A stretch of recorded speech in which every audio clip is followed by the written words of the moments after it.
Welcome to the Get Better in Chelmsford podcast. I'm Rich, and today I'm joined by Chris Budd from CBHC Accountants. Chris has quietly built two of the most talked about business communities in Chelmsford, and neither of them involve a name badge or a breakfast buffet. Come and find out why. Chris, thanks for coming on this morning. I know that there's plenty to talk about, but one of the things I want to start with is your networking. Mm-hmm. I think from personal experiences, networking is incredibly uncomfortable, awkward breakfasts, exchanging of business cards, forgetting people's names, as we've already talked about before we started. Yep. What you're building feels quite different to that. So can we talk about what you are doing with your communities and networking to start with? Yeah. So I guess it's years of experience doing that very thing that you've just said, and then trying to take a fresh approach to it, seeing how it can be more meaningful and add more value to everyone that's involved in it. So I guess that's where it's originally sort of come from. Yeah. So how is it? Is it bad experience? Is it like, I can't do another one of them, I've got to change this? Or how is it feedback from others? How do you get to that as an answer? Well, I wouldn't say any networking is bad networking, because, everyone goes with different purposes in mind. I guess I've just sort of realised that, you really want to get some value add from what you do. So start with the end in mind, and then see how you can make it so that anyone that you either network with, or if you're doing a network, gets real genuine value from it and wants to come back, more importantly. Yeah. And do you think it's that relationship that people have with networking that ultimately people get wrong, is they don't go to add value, they go to sell constantly?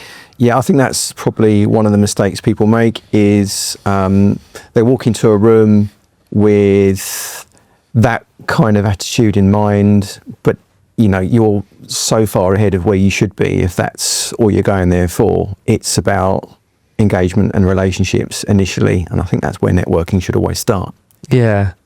And would we say then that traditional networking perhaps has had its day, failed? You said there's no such thing as bad networking, but because I think there's a lot that still exists, and we'd be able to name them, but we shouldn't. But like, they all still exist, so there's a role for them. Where does what you're doing sit compared to those guys? Well, like I said, there is a place for networking. I think perhaps traditional networking these days, it's not as popular as it was. What I've been trying to do is sort of turn it on its head a little bit, with, I guess, some things we'll talk about. But yeah, it's just about having a network, they say, that people feel engaged with and they feel compelled to go back to. So yeah, perhaps traditional networking is not quite as popular as it once was. Yeah. So you talked about value. How does someone establish value when they're at a networking event? How do you know that it's for you, or this is something to go back to? Well, I guess the first thing is your audience. So when you walk in, is having a bit of a sense of the type of people that you ideally want to connect with, that you want to talk to. I've been to networking events in the past where they're perfectly nice places to go to. They can be very socially worthwhile. But for me, it's about, right, when I walk into this room, who are the people that I really want to speak to? Where are they? For me, it can often be about the people in the room that I don't know.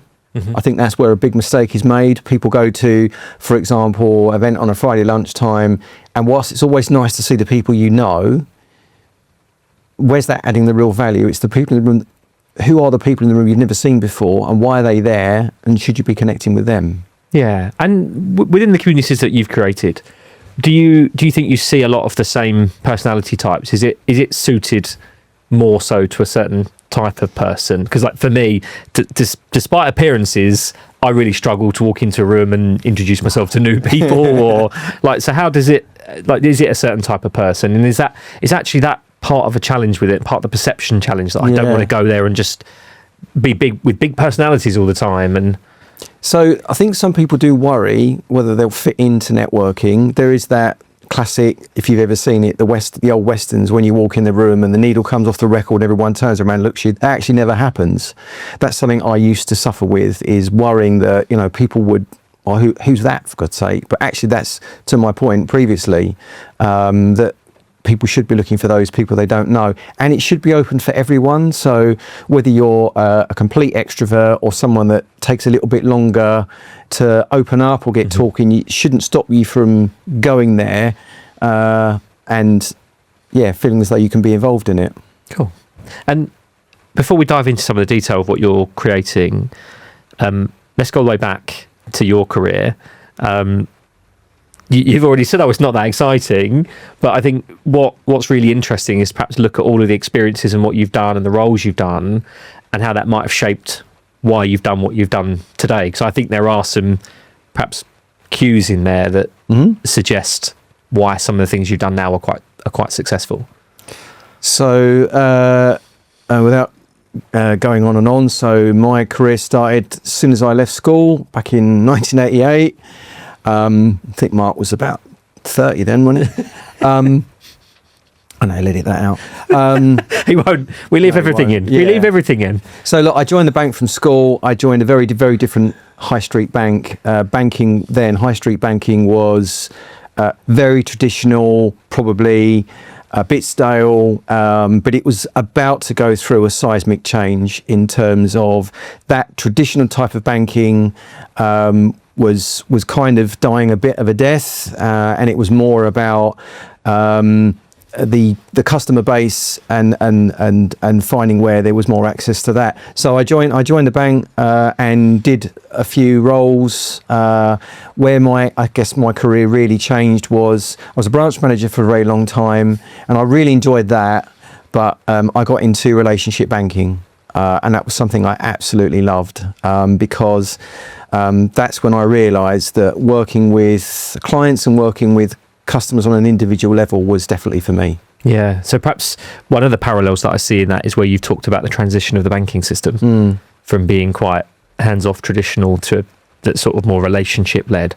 So is that the same transition that you're seeing in networking, really, that now you're applying the same rules to, really? Yeah, I guess so. I think the trick with networking has always been the same, is to, once you found that person that you exchange business cards with, it's how you follow that relationship up, assessing the value you can get from it, and then really driving that. And that's similar with where relationship banking, I think, was good for me, because I realised again that if you could work with your clients to really understand what they wanted and get on their level, whatever that level is, because everyone's different, you could be successful at that.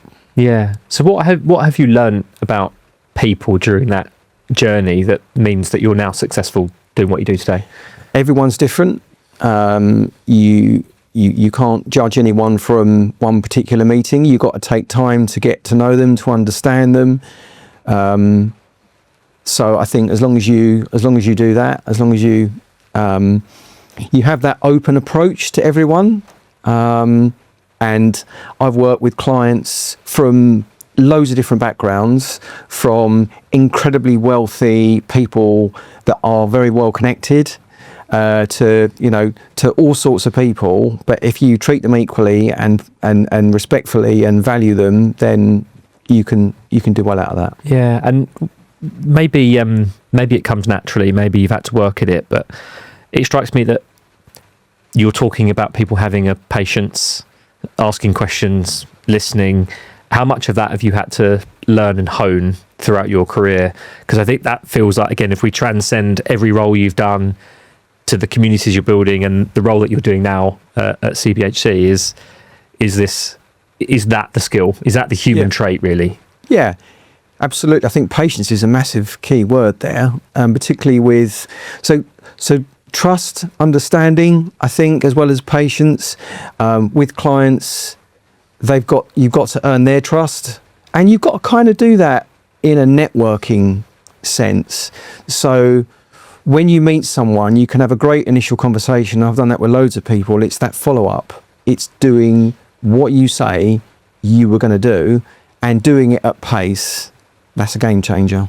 Right. And is is that the bridge to building trust, or are there other elements to it? Because it feels like, so trust and then patience, I guess, is the issue, that people come to a networking and judge it too quickly, potentially, or go to a business meeting and judge it too quickly. So how do you develop patience as well as really intrinsically get trusted by people?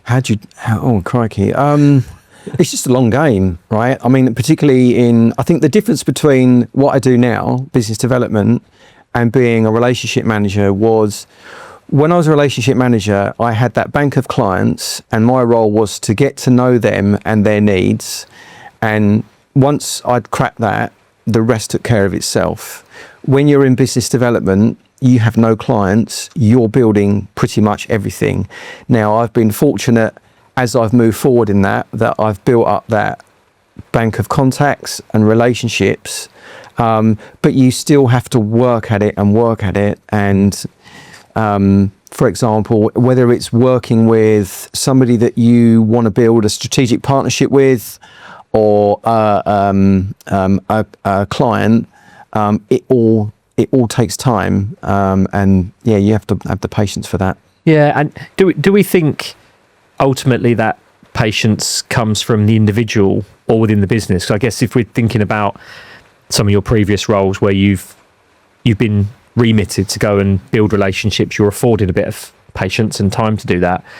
Are not enough businesses allowing people, like, so for example, if I sent one of my guys off to networking and they come back with nothing, and then the next time they come back with nothing, as my attitude as a business owner, I'm like, well, that's a waste of time, don't bother. So where's the trade-off and the balance? Yeah. It's difficult. So look, I'm very, very lucky that at CBHC, I've got a team of people that completely understand that Rome isn't built in a day.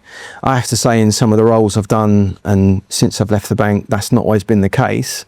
And I understand that, if you're going to somewhere like a networking event, there might be that expectation on delivery, but the reality is that more often than not, it doesn't work like that. And it is down to that time that you need to take. Yeah. So thinking about the communities, if we may, do you call them communities? Do you call them networks? What do you call them? Talk me through each of the ones that you've kind of created and why they're unique, or why they work, or why they didn't work. So certainly since CBHC, there's probably two standouts. So the first one is the Runners Network, and that's born out the fact that I just wanted to do something that was completely different. So buck the trend a little bit. You said earlier about traditional networking. I think that's anything but. And that was born out of something I love doing, which is running, and seeing if there was that interest of enough people getting together that shared that. And then what we could build from that. So a bit of a common purpose, but with some sort of same end goals in mind. The other one is the Golden Circle, which is slightly different. That has took me initially a lot more time in terms of developing the ideas around it, the people I wanted to be in the group, and sort of some common purpose and values. So start with the runners one then. So a moment ago, just to challenge you said that obviously they're open to everyone. So what would be the obvious barriers to runners networks? Is there people who go, I don't run, can't run? Yep. How would they get involved in that? Or can they not at that point? No, they can. And actually, what I've learned is if you want to make it accessible, then you've got to make it as attractive to a broader cross-section of people as you can.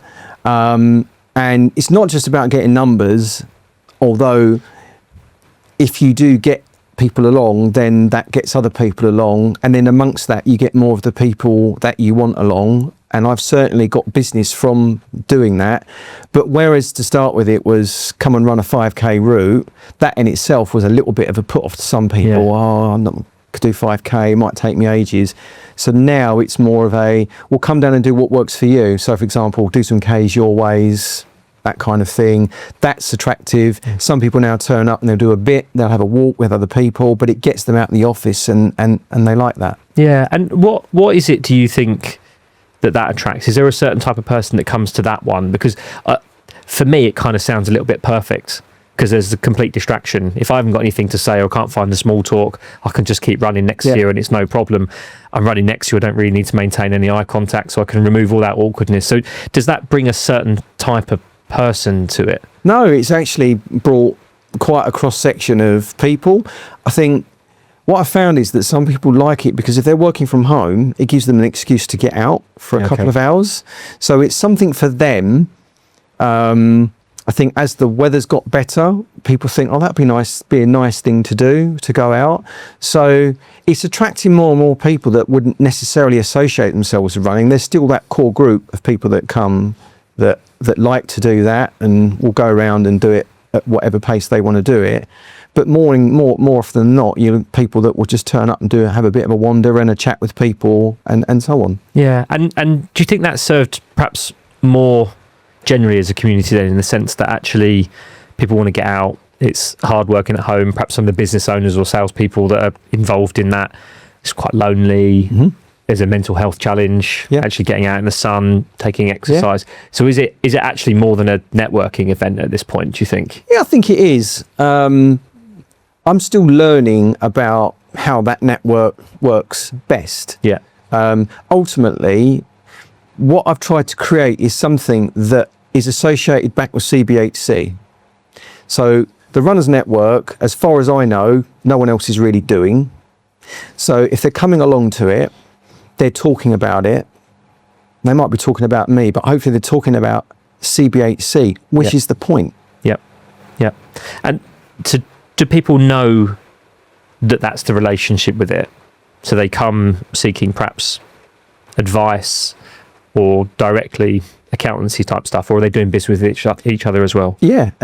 So at the end of each run, walk, what have you, and I always make this very clear before we start, is we start and end at the Central Park Café, and then I buy everyone a drink, and they're free to chat, which increasingly they do, which is really nice to see.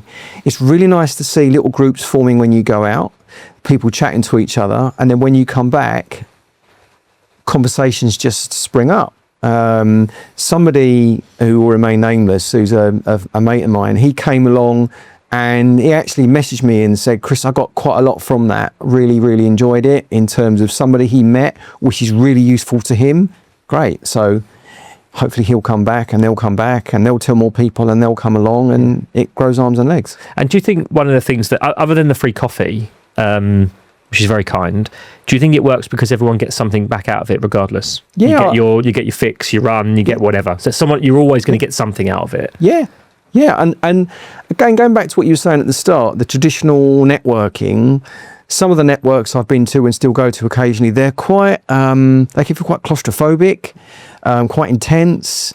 Again, does that work for everyone? Whereas this is an outdoor, in an open space, people don't feel so intimidated by it. I've noticed that some of the people that turn up probably would never go to a indoor, standing around with a beer or a cup of tea, but they come to this because they feel comfortable with it. Yeah. And I guess as you build these things, yes, it's part of the CBHC brand, but it's also part of your personal brand. So I think there's inherent value in creating that. Do you think this is, to a degree, and this will, I guess, give me a little bit of an insight into you, is this you putting something into the world, hoping that something comes back? Because I guess you're not starting the run going, right, welcome to my run club, I want things from you. You're kind of just letting this happen and manifesting. Do you believe in that? Is that how you operate as a biz dev in this world right now? With the Runners Network, definitely. Yeah. I have very little, if I say expectation, other than what I've said about, ultimately it creates a conversation about CBHC.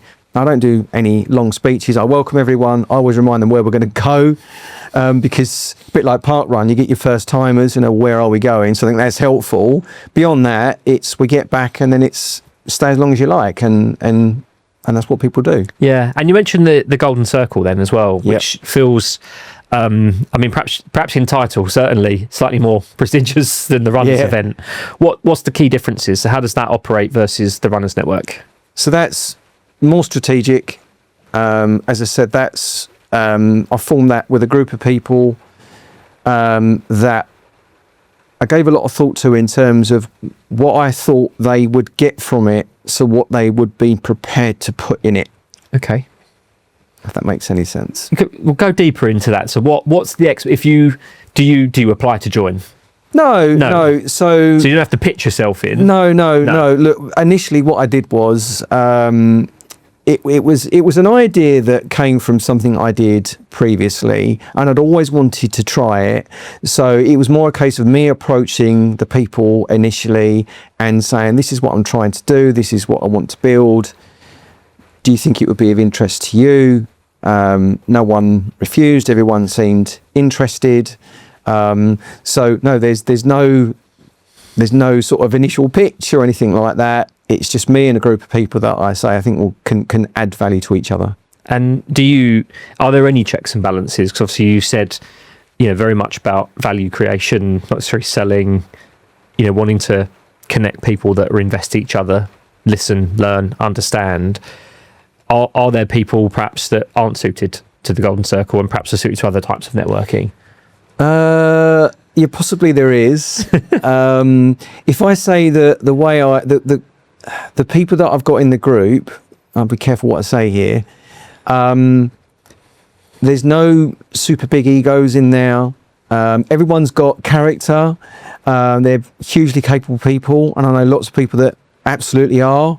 But I just wanted it to be a group that essentially would get on. Okay. So the personality mix was really important, and that seems to have paid dividends. And is the group bigger than it used to be? Is it growing? What does that look like every time you meet and stuff? Not really. No. So it's a closed group, and I'm very careful about, so we get lots of really lovely guests along, which is great. But in terms of what I want is, or what I hope for, is that over the medium long term, those people within the group, and I think we're starting to really see that, build really meaningful relationships with each other. You can't have something that's too big, otherwise it gets a bit out of control, and I do want to retain an element of control. So I've been very careful about making sure that we stick to our values and initial principles. And is it a group that ultimately benefits you, Chris, as well as CBHC? And do you actively get referrals from that? Are you pushing business out and so on? Yeah, so it's exactly that. So one of the things I always stressed at the outset and continue to do is, and by the way, this is I don't mean to be disingenuous to it, but it's not BNI.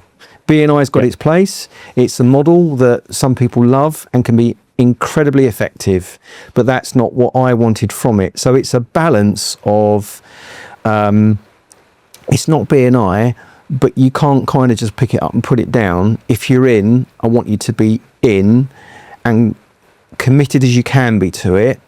There's no hard and fast rules around you must refer to so-and-so. And one of the things I said initially is I recognise that people have relationships outside of this group. I'm not looking to change that, because you can't. That's not realistic. But where possible, people work together to support each other, and that is definitely happening. Yeah. I mean, it sounds really interesting, and I guess it feels like that it's probably built around you more than anything. And again, I think this goes back into your history of understanding. The more you invest, the more you understand, the more fruit can come from such a piece.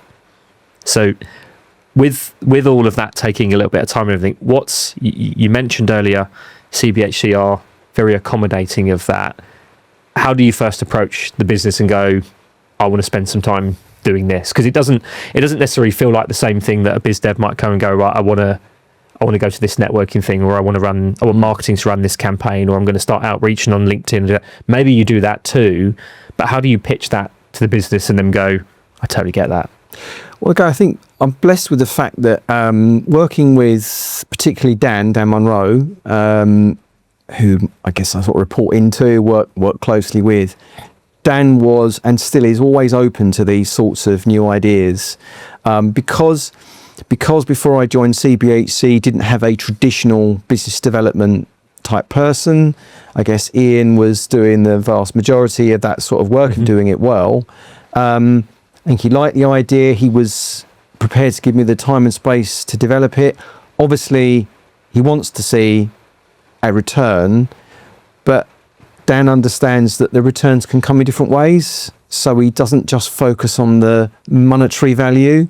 He looks at the bigger picture, which is so helpful to me. Yeah. So I guess are you describing things such as like brand value, reputation, and things like that as well? Yeah, and particularly the events that we've put on, because if you've got a group of people that can help you to put on an event, not just from a budgetary perspective, but getting those people in the room, which is one of the central points of the exercise, is we want to talk to business owners.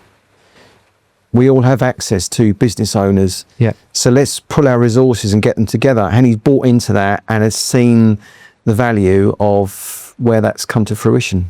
And both with the Runners Network and the Golden Circle, are they both Chelmsford centric? And the people that come, are they Chelmsford centric, or does it bleed out into other areas? Yeah, I mean, look, the Runners Network is, I mean, it's really a couple of hours at lunchtime, so I'm not expecting people to come from too far away. They're always welcome. Yeah, the Golden Circle is definitely 90% of it is Chelmsford centric. One or two individuals live just outside, but yeah, it is very much based on a Chelmsford community sort of model. And do you find that the two models that you've got there, are they built on the Chelmsford sort of business culture? Would they work elsewhere? Do you think we've got something quite unique here? And I guess it's quite fruitful for a business like CBHC, given the affluence and some of the professional services business and stuff around here. Like, does it work here only? That's a really good question. It probably could work elsewhere. In fact, one of the suggestions Dan made was, particularly the Runners Network, why don't you take it on tour? Whether it would have the same resonance in a place like Brentwood or Southend, I don't know. But there's nothing to say you couldn't try those out in those areas. Yeah.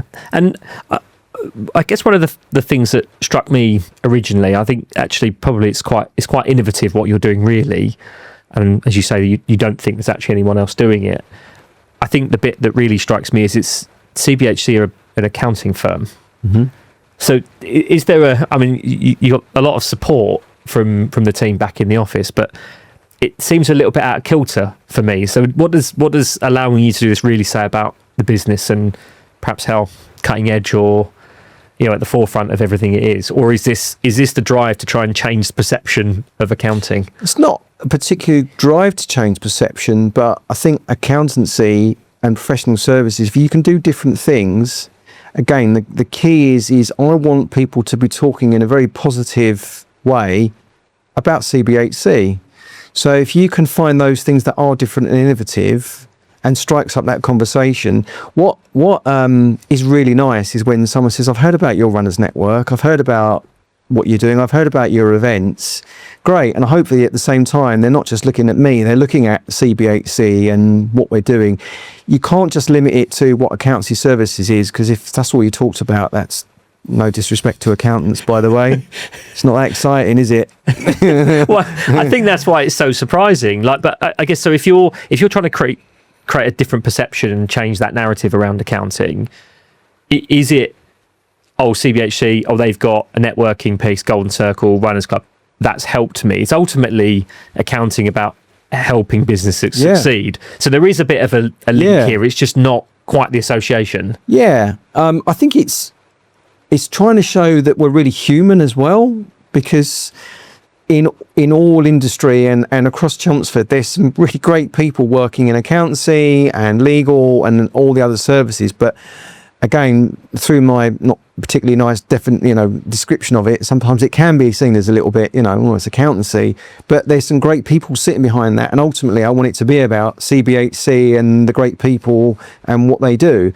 And if we can innovate and show that we are different, then hopefully that makes us more attractive. And these communities that you're building are they're perhaps the tip of the spear in changing perception. What else does CBHC do to try to dispel the myth of boring and actually we can help you? Because I guess it's my experience is with accountancy is it's quite black and white. It's quite straightforward. But actually what you really want, a bit like the legal profession, is you just want that little layer of advice or do this and you can grow. Is there other things that the business is doing to try and break that down a bit? Yeah, there is actually. So something we launched this year, if I may, just a brief plug, is what we call our concierge service. That is where we are trying to focus particularly on the business owner and them. Okay. So instead of where we might sit down and go through a set of management accounts and year end, and that's all very important stuff, but through doing that, a lot of the feedback I've had is that some people don't feel as though they get any personal attention, that the service isn't bespoke. So we try and focus on them and what their needs are. And what that allows me to do is open my network, if that is the right thing to do, to help them with other areas of their business. If you can show a business owner that you're taking a personal interest in them, it's a self-fulfilling prophecy. And so far it's been very well received. It makes a lot of sense. I feel like well received because it's probably something we all want. Being a business owner myself, I mean, you want to surround yourself with the right people, obviously the right businesses, but you want advice, you want opinion. And I think there's a lot of businesses that probably for a long time have just gone, I'm going to do the job, tick the box, that's it, move on to the next one. I think it probably points back to your point about developing relationships and everything you've learned about people, which is why I think there's a really interesting story around the network. What you're trying to do is changing the face of accountancy, and what you've done for the last 20 odd years. I think that's the squaring of the circle for me. So what's next for the networks and CBHC? What you've got, launched this new service, concierge service, sounds great. What next for the networks? How do you keep those moving and innovating at the same pace so they don't become stale? Yeah, that's a good question. I think we'll have to see. Certainly, I'm always thinking about how I can keep the Golden Circle fresh and people interested in it. What events and things like that we can do. We've got a wine tasting event coming up soon, which should be nice. So there's that. Just launched a new golf network, which again is a little bit different because it's sort of based on raising a little bit of money for charity. So we're seeing how that plays out. Was going to start a paddle network, but somebody beat me to it, and he's doing a far better job than me. I won't give him a shameless plug, but he knows who he is, and he knows everything there is to know about paddle. So I don't know. There's quite enough to keep me busy at the moment. So just carry on as. I mean, it sounds like to me a little bit of a niche around some of those networking pieces are. They sound like all the things that I should be doing, but never find the excuse to do because I'm always working. So if I can play golf and work, or run and work at the same time, maybe that's the catalyst for getting me out and doing more. Yeah, I think you're right. I think all too often, and this is a classic that a business coach I know very well says, that it's about spending time on the business, not just in the business. And sometimes taking a step back can be so advantageous. But you're right. You're incredibly busy. Everybody is, right? Yeah. It's finding that time and that discipline to do it. Yeah. Do you think that's a systemic issue with business owners? All day long, the world over. I've seen it all the time that I've been working in banking, relationship banking. People are incredibly busy. They face a lot of challenges day to day. I completely understand that. And if you can just pull them back a little bit, then hopefully they can see the benefits. So maybe attending Runners Network or the Golfing Network is a good way to break the cycle. Absolutely. So if I was in that position, wanted to come and join the running club or anything like that, how would I do that? The Runners Network, anyone's welcome. I'm plugging it all the time, trying to get people along. It's just literally a case of turn up to the next one. It's always advertised on LinkedIn. You don't need fancy footwear. You just need to turn up with an open mind, a bit of exercise and fresh air. There's what's not to like. Awesome. Well, look, Chris, thank you very much for coming on this morning. Appreciate it. Thank you, Richard. Been a pleasure.